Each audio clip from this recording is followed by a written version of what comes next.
मित्रांनो, या व्हिडिओमध्ये आपण अंतर्गोल भिंगाद्वारे मिळणाऱ्या प्रतिमा कशा असतात याबद्दल माहिती पाहणार आहोत. अंतर्गोल भिंगाला कॉन्केव लेन्स असं म्हणतात. केव म्हणजे गुहा, आतल्या बाजूला वक्र असणारी गुहा म्हणजे अंतर्गोल भिंगाची आकृती असा येथे आपण तर्क लावू शकतो. हे थोडेसे वेगळे वाटेल तुम्हाला, पण अंतर्गोल भिंगाची मूळ कल्पना समजण्यासाठी हे आपण लक्षात ठेवायला काही हरकत नाही. चला तर सुरुवातीला आपण अंतर्गोल भिंग काढूयात. हे असे. आता आपण त्याचा मुख्य अक्ष काढूया. यानंतर आपण भिंगाच्या दोन्ही बाजूला समान अंतरावर F या अक्षराने भिंगाच्या दोन मुख्य नाभी दाखवूया. आता असं समजा की अंतर्गोल भिंगाच्या डाव्या बाजूला कुठेतरी एक वस्तू ठेवलेली आहे. समजा इथे ती वस्तू ठेवलेली आहे.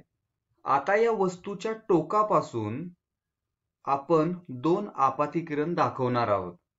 मुख्य अक्षाला समांतर असणारा आपाती किरण हा अपवर्तनानंतर बाहेरच्या बाजूला विचलित होतो. पण जर का तो अपवर्तित किरण पाठीमागे वाढवला तर तो F नाभीतूनच जातो आणि जणू काही तो नाभीतूनच आल्याचा आपल्याला भास होतो. आणि वस्तूच्या टोकातून निघणारा दुसरा आपाती किरण भिंगाच्या प्रकाशीय केंद्रामधून जातो. तो अपवर्तनानंतर विचलित न होता त्याच मार्गाने सरळ पुढे जातो.